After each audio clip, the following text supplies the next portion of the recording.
Yang kedua, penyampaian argumen yang logis dan sesuai fakta. Serta yang ketiga, menghindari serangan pribadi. Kepada kelompok yang akan tampil, dipersilakan untuk memperkenalkan diri serta memberikan argumen dan melanjutkan dengan berdebat. Terima kasih. Ya. Assalamualaikum warahmatullahi wabarakatuh. Selamat pagi semuanya.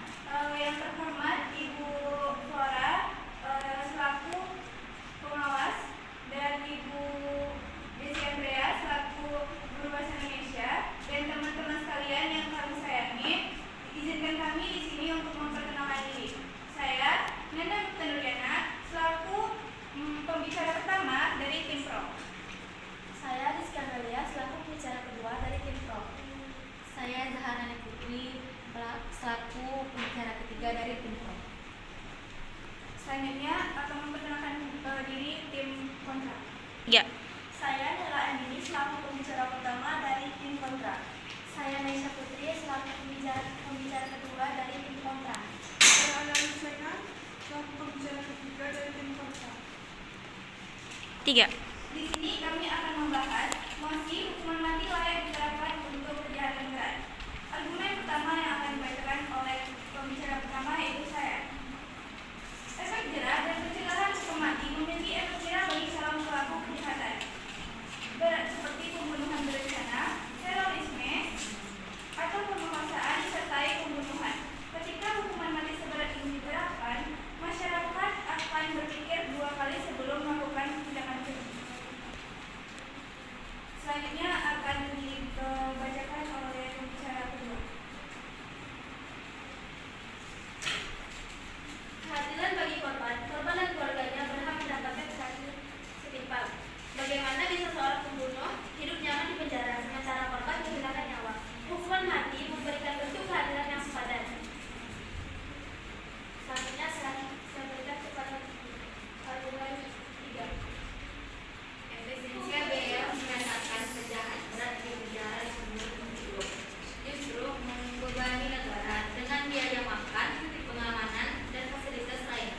Hukum mati lebih efisien secara ekonomi. Kami dari tim kontra menolak penerapan hukuman mati. Hukuman ini tidak manusiawi dan bertentangan dengan prinsip hak asasi manusia. Seperti Undang-Undang Nomor 39 Tahun 1999 Pasal 4 tentang hak asasi manusia yang berisi hak untuk hidup, hak untuk tidak disiksa, hak untuk hak kemerdekaan pikiran dan hati nurani, hak beragama, hak untuk tidak berbuat budak, hak untuk diakui sebagai pribadi, dan hak untuk diakui sebagai pribadi, dan hak untuk tidak dituntut atas dasar hukum yang berlaku. Surat adalah hak asasi manusia yang tidak dapat dikurangi dalam keadaan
keadilan yang setimpal. Pelaku kejahatan berat telah menghancurkan hidup seseorang, karena itu hukum setimpal dibutuhkan agar korban dan keluarga merasa bahwa keadilan benar ditegakkan.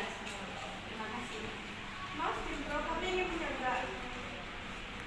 Keadilan bukan balas dendam. Keadilan seharusnya tidak didasarkan pada pembalasan. Jika negara menjatuhkan hukuman mati sebagai balas, maka negara justru mencerminkan pada kekerasan yang ingin dihentikan. Rasa keadilan bisa dibangun melalui proses hukum yang adil, rehabilitas, dan jaminan bahwa pelaku tidak akan membahayakan lagi. Terima kasih.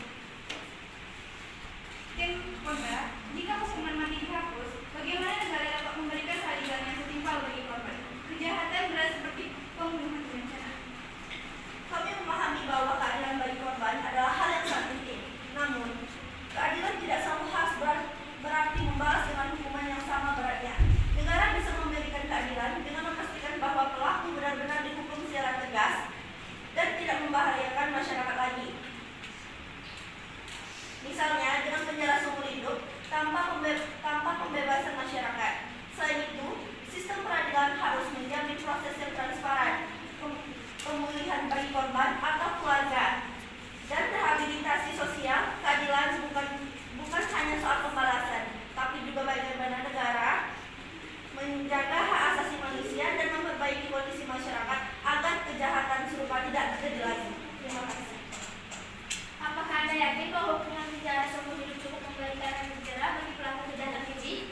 Kami yakin bahwa penjara seumur hidup, terutama tanpa kemungkinan pembebasan bersyarat, merupakan hukuman yang sangat berat dan mampu memberikan efek jerah. Hidup seumur hidup di balik jeruji besi, kehilangan kebebasan sepenuhnya, dan menjalani sehari-hari dalam penyesalan bisa menjadi hukuman psikologis yang lebih berat daripada hukuman mati yang sifatnya instan. Selain itu, efek jerah tidak hanya ditentukan oleh beberapa berat hukumannya, tetapi juga oleh kepastian hukum dan kualitas penegakan hukumannya. Negara yang tegas, adil, dan konsisten dalam penegakan hukum akan lebih efektif dalam mencegah kejahatan daripada hanya mengandalkan hukuman mati. Terima kasih. Dengan biaya tinggi untuk memelihara para pidana seumur hidup, apakah negara tidak lebih terbebani dibandingkan menerapkan hukum mati? Memang benar bahwa pemeliharaan narapidana seumur hidup membutuhkan biaya. Namun, banyak studi menunjukkan bahwa proses hukum untuk hukuman mati justru lebih mahal. Prosedur hukuman mati memerlukan proses panjang, banding berulang, pengawasan ketat, dan biaya persidangan yang tinggi untuk menjamin tidak terjadi kesalahan. Sebaliknya, narapidana seumur hidup dengan sistem penjara yang dikelola secara efisien dapat memberikan hukuman yang setimpal tanpa menimbulkan beban etis maupun resiko eksekusi terhadap orang yang mungkin tidak bersalah. Maka dari itu, jika bicara efisiensi, hukuman mati belum tentu lebih murah dibandingkan penjara seumur hidup. Info, izinkan kami bertanya, bagaimana jika seseorang yang dihukum mati ternyata tidak bersalah dan menjadi korban kesalahan sistem hukum? Baik, kami memahami bahwa keadilan bagi korban adalah hal yang penting. Namun, keadilan tidak